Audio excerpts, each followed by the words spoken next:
샬롬. 비가 오는 수요일입니다. 주바시 주님을 바라보는 시간 19번째 시간입니다. 성경 말씀은 갈라디아서 5장 22절부터 23절까지의 말씀입니다. 오직 성령의 열매는 사랑과 희락과 화평과 오래 참음과 자비와 양성과 충성과 온유와 절제니 이 같은 것을 금지할 법이 없느니라. 아멘. 이 여름에 참 많은 열매들이 맺히고 있지 않습니까? 감자도 열매가 맺히고 또한 여러 가지 우리가 좋아하는 과일들, 그러한 옥수수도 열매가 맺히고 있고, 이 여름에 우리가 성령의 열매를 묵상하고 있는데, 오늘은 8번째 열매인 온유의 열매에 대해서 묵상을 하고자 합니다. 이 온유는 영어로 젠틀리스라고 표현하는데, 쉽게 말하면 신사다움, 매너있음이라고 말할 수 있습니다. 이 온유함의 뜻을 묵상을 하면 나를 향한 적대감과 비난 가운데서도 상대방을 공격하지 않고 견디는 능력이 바로 온유함입니다. 화가 치밀어 올라도 화를 제어하고 나의 입술과 혀를 제어하면서 부드럽게 대응할 수 있는 능력이 바로 온유함입니다. 이 구약 성경에서 온유한 사람으로 인정받은 자가 있습니다. 바로 하나님의 사람 모세입니다. 모세가 구스 여자를 취하였을 때 다른 사람이 아닌 그의 누이였던 미리암과 형 아론이 모세를 비방하였습니다. 물론 비방을 받을 잘못된 행동을 하였습니다. 그런데 그들은 비방을 넘어서서 동생인 모세의 영적인 권위에 도전을 합니다. 그들이 말하죠. 여호와께서 모세와만 말씀하셨느냐? 우리와도 말씀하지 아니하셨느냐? 라고 말하면서 모세를 비방을 넘어서서 하나님께서 모세에게 부여하신 영적인 권위에까지 도전을 하였습니다. 정말 모세의 마음이 힘들었을 것입니다. 그때 모세가 어떻게 반응하였을까? 민수기 12장 3절에 기록되어 있습니다. 이 사람 모세는 온유함이 지면에 모든 사람보다 더하더라 라고 기록되어 있습니다.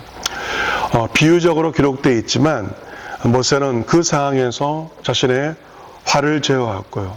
그리고 화를 제어하면서 혀를 제어하면서 자신에 대한 비난과 공격에 부드럽게 대응하였기에 성경은 기록하기를 이 사람 모세는 온유함이 지면에 모든 사람보다 더하더라 라고 기록을 하고 있습니다. 그래서 여호와께서 갑자기 모세와 아론과 미리암에게 이르시되 너희 세 사람은 회막으로 나아오라고 그렇게 말씀하십니다. 여호와께서 구름 기둥 가운데로부터 강림하사 장막문에 서시고 아론과 미리암을 부르십니다. 아론과 미리암이 나아가매 여호와께서 말씀하십니다. 무슨 말씀입니까? 모세는 나의 온 집에 충성함이라. 하나님께서 모세를 인정하십니다. 우리가 비난받을 때 다른 사람에 대해 모세처럼 온유하기만 하면 하나님께 친히 우리를 변호해 주실 것입니다. 우리 예수님께서 마태복음 11장 28절 29절에서 그 유명한 그 구절에서 이렇게 말씀하십니다. 수고하고 무거운 짐진 자들아 다 내게로 오라. 내가 너희를 쉬게 하리라. 나는 마음이 온유하고 겸손하니 나의 멍에를 메고 내게 배우라. 그리하면 너희 마음이 쉼을 얻으리니 이런 내 멍에는 쉽고 내 짐은 가벼움이라 하시니라. 참 귀한 말씀입니다. 예수님은 자신의 마음에 대해서 먼저 말씀하십니다. 어떤 마음입니까? 예수님의 마음은 첫 번째로 온유하고 두 번째로 겸손하다고 예수님은 자신의 마음에 대해서 진술을 하십니다. 이처럼 온유와 겸손은 동전의 양면과도 같습니다.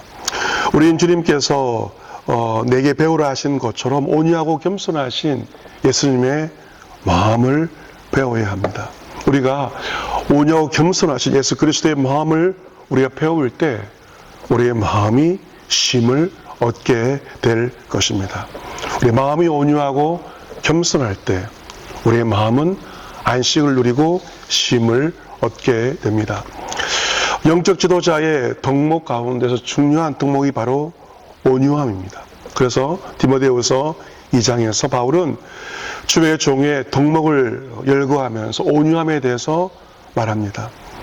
디모데후서 2장 24절에서 주의 종은 마땅히 다투지 아니하고 모든 사람에 대하여 온유하며 가르치기를 잘하며 참으며 거역하는 자를 온유함으로 훈계할지니 혹 하나님이 그들에게 회개함을 주사 진리를 알게 하실까 하며 그들로 깨어 마귀의 올무에서 벗어나 하나님께 사로잡힌 바 되어 그 뜻을 따르게 하실까 함이라. 주의 종 영적 지도자들은 제일 중요한 덕목이 바로 온유함입니다.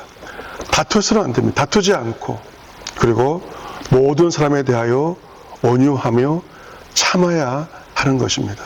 심지어 자신에 대해서 거역하는 자까지 온유함으로 대하며 온유함으로 훈계해야 함을 바울이 가르쳐주고 있습니다. 또한 성도들도 마찬가지로 온유하여야 합니다. 베드로전서 3장에서 사도 베드로가 아내들에게 이렇게 권면합니다. 너희의 단장은 머리를 꾸미고 금을 차고 아름다운 옷을 입는 외모로 하지 말고 오직 마음에 숨은 사람을 온유하고 안정한 심령에 썩지 아니할 것으로 하라. 이는 하나님 앞에 값진 것이니라 라고 기록되어 있습니다. 요즘에는 여성들만 화장하는 것이 아니고 남성들도 외모에 관심이 많고 화장하는 남성들도 있다고 합니다. 자, 이 말씀을 통하여서 베드로가 무엇을 말씀하고 있는가? 외모만 단장하라고 하지 말고 더 중요한 것이 있다. 그것은 눈으로 보이지 않지만 숨은 내면을 잘 단정하여야 한다는 것입니다. 어떻게 단장하라는 것입니까? 마음에 숨은 사람을 온유하게, 그 온유함이 안정된 심령인데 온유하고 안정되게 그 심령을 단장하라는 것입니다. 이 온유한 심령은 하나님 앞에 값진 것이라고 말씀하고 있습니다. 우리가 사람들이 금은 보석을 귀하게 여기는 것처럼 하나님께서 찾는 그 심령이 있습니다. 바로 그 온유한 심령은 보석처럼 하나님 앞에서 값진 것이기 때문에 여성들도 또한 남성들도 우리의 외모보다도 더 중요한 우리의 내면 세계를 온유하고 안정된 것으로 가꿀 것을 단장할 것을 말씀하십니다.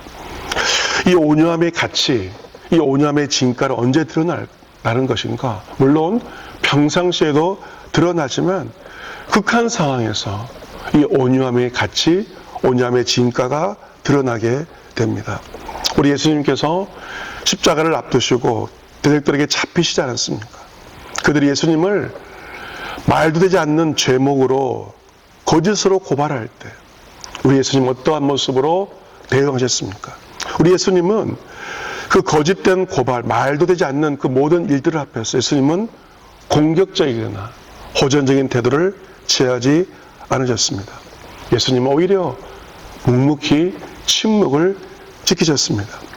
베드로전서 2장 21절에 기록되어 있습니다. 이를 위하여 내가 부르심을 받았으니 그리스도 너희를 위하여 고난을 받으사 너에게 본을 끼쳐 그 자취를 따라오게 하려 하셨느니라.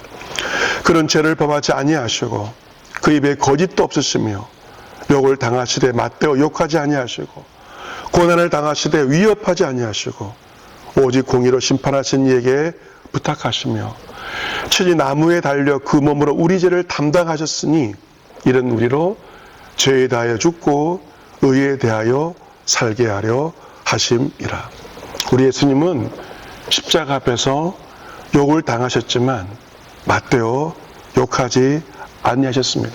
쌍욕을 하지 않으셨습니다. 쌍욕을 들었지만 욕으로 맞대응하지 않았습니다. 고난을 당하시되 위협하지 아니하셨습니다. 오히려 오직 공의로 심판하시는 하나님에게 모든 것을 맡기고 모든 것을 부탁하셨습니다. 이것이 바로 온유함입니다. 주님이 십자가에서 보여주신 그 온유함을 우리가 배우고 닮아야 합니다. 그 자체를 따라가야 합니다. 우리 역시 우리가 겪는 그러한 상황들, 욕을 당할 때, 고난을 당할 때 우리 역시 바로 예수님께서 하셨던 그 본을 받아 우리도 예수님의 본을 배우고 예수님을 닮아야 할 것입니다. 이 제자들을 향한 온유하신 예수님의 모습을 볼 수 있는 극적인 장면, 하이라이트가 있습니다. 그것은 바로 부활하신 예수님께서 갈릴리 바닷가로 베드로를 찾아가시는 그것이 바로 예수님의 온유함의 하이라이트라고 말할 수가 있습니다.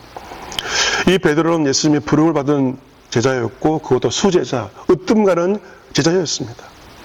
하지만 예수님의 고난 가운데 베드로 예수님을 3번이나 부인하고 말았습니다.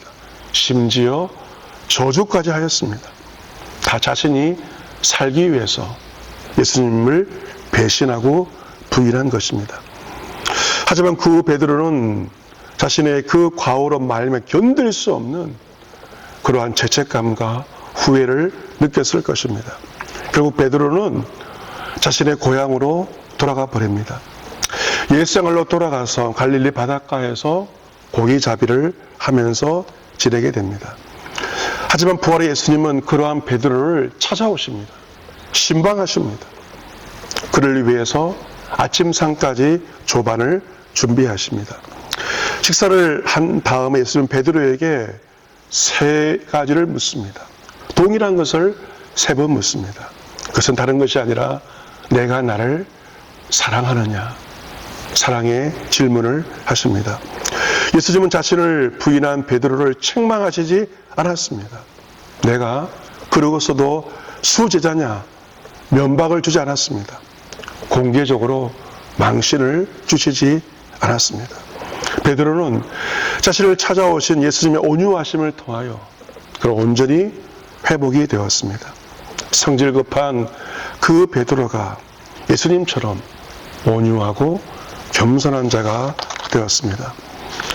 사도 바울은 갈라디아서 4장 1절에서 말씀하기를 형제들아 사람이 만일 무슨 범죄한 일이 드러나거든 신령한 너희는 온유한 심령으로 그러한 자를 바로잡고 너 자신을 살펴보아 너도 시험을 받을까 두려워하라. 여러분, 신령한 사람이 누구일까요? 신령한 사람, 영적인 사람은 다른 사람이 아니라 온유한 심령을 가진 자가 신령한 사람이고 영적인 사람입니다.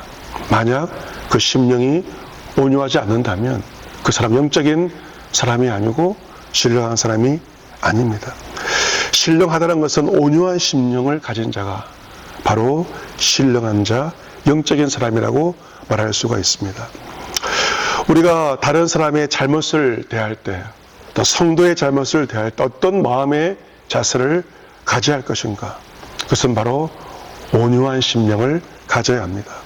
그리고 무엇보다도 자기 자신을 살펴보아야 한다는 것입니다. 바로 겸손입니다. 여러분, 이 온유함의 뿌리가 무엇일까? 바로 겸손함이 온유함의 뿌리입니다. 겸손이 무엇입니까? 겸손이란 내가 다른 누구보다도 결함이 많고 유혹을 받기 쉬운 존재임을 자각하고 고백하는 것이 바로 겸손입니다. 우리가 세상의 사람들과 또 성도들의 결함이 드러나고 실패가 드러날 때 그것을 볼 때 내가 우월하다든지 아니면 다른 사람에 대해서 공격적인 태도를 취해서는 안 됩니다. 그래서 결코 겸손이 아닙니다. 다른 사람의 결함과 실패 앞에서 나 자신도 그런 실수를 범할 수 있는, 아니 더 큰 실수를 범할 수 있는 사람임을 내가 인정하고 내가 그런 자리에 오르지 않았기 때문에 그런 상황이 있지 않았기 때문에 그런 죄를 저지르지 않은 것입니다. 내가 그 사람 같은 자리와 환경에 있으면 더 큰 엄청난 죄를 저지를 수 있는 자임을 내 스스로를 자각하고 자신의 연약함을 인정하고 자신을 살펴보는 것이 바로 겸손함입니다. 내가 누구보다 약하고 누구보다 흠이 많은 존재임을 알고 그것을 자각하는 것이 바로 겸손입니다. 하지만 그러나 나를 너무도 잘 아시면서도 내가 지은 무수한 죄와 실수로부터 나를 구원하신 그 크신 하나님의 은총을 기억하고 묵상할 때 우리는 하나님 앞에서 겸손할 수가 있고 또한 다른 사람들에게 실패를 범하고 그리고 결함이 있는 다른 사람들에게도 우리는 온유하게 대할 수가 있습니다. 하나님께서 참으로 부족한 죄인 중에 계수인 나에게도 은혜롭고 온유하셨고 베드로를 찾아오셨듯이 나를 찾아오시고 나를 신방하셨기에 그 온유하신 은혜를 받은 자로서 나도 다른 사람 앞에 온유할 수가 있고 겸손할 수 있는 것입니다. 그리하여서 이 온유함은 정말로 신령한 그러한 은혜라고 은혜를 받은 자만이 주님의 은혜를 받은 자만이 온유한 심령으로 다른 사람을 대할 수가 있고 겸손할 수 있습니다. 부족한 우리를 용납하시고 온유함으로 대해 주신 온유하고 겸손하신 주 예수 그리스도를 본받아 온유의 영이신 성령님의 도우심 가운데 이 여름에 온유한 심령과 부드러운 말로 이 여름의 아름다운 온유의 열매를 맺어가는 저와 여러분 모두가 될 수 있기를 온유하고 겸손하신 주 예수 그리스도의 이름으로 축복합니다. 아멘. 광고 말씀을 드리겠습니다. 지난 7월 10일부터 정부가 지침을 내린 정부의 지침, 교회의 정규 예배 외에 소모임과 단체 식사 등을 금지한 정부의 방역 강화 조치가 오는 24일 모레부터 해제됩니다. 앞으로도 교회는 방역수칙 생활화에서 선도적인 역할을 잘 감당해 가야 할 것입니다. 어떻게 보면 정부가 교회에 또 엄격한 조치를 취하고 있지만 세상에 빛과 소금 된 그러한 교회로서 더 겸손한 모습으로 온유한 모습으로 또 정부의 모든 조치에 협력해 가야 할 것입니다. 두 번째, 이번 주일 예배는 1부 예배 오전 10시, 2부 오전에 30분에 역시 예배를 드립니다. 국가의 방역 지침을 준수하여 예배의 자리로 나아오시기를 바랍니다. 여러 사정으로 부득이하게 참여치 못한 분들을 위해서 2부 예배를 실시간으로 송출함으로 실시간 예배에도 참여하실 수가 있겠습니다. 세 번째, 무더운 장마 기간입니다. 특별히 이 장마 기간 음식물을 섭취하거나 개인 건강 관리에 유념하시고 무엇보다도 오직 믿음으로 말씀과 기도 가운데 깨어 있으므로 시험 당하지 마시고 실족하지 마시고 감사와 찬양이 끊이지 않는 날마다의 믿음의 승리의 삶이 될 수 있기를 승리하신 주 예수 그리스도의 이름으로 축복합니다. 아멘.